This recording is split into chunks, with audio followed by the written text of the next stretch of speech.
Hello everyone, today you have joined the DT CREATIVELK YouTube channel. In this video, I will show you how to download YouTube videos on your laptop or PC.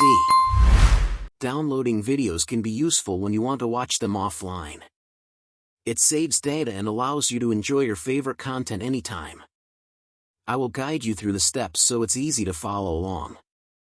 First things first, open your web browser and head over to youtube.com.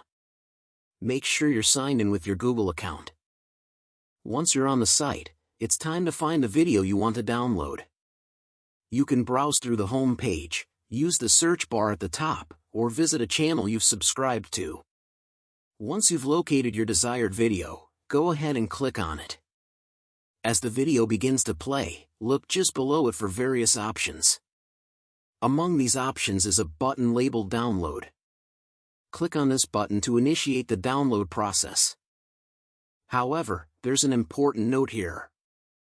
Downloading videos directly from YouTube requires a YouTube Premium subscription.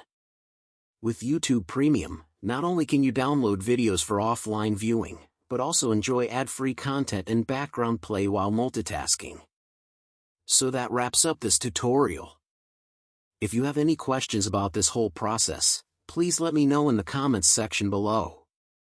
And if this video helped you out, please give it a big thumbs up and subscribe to this channel for more tutorial videos like this one. Thank you so much for watching and have a good day.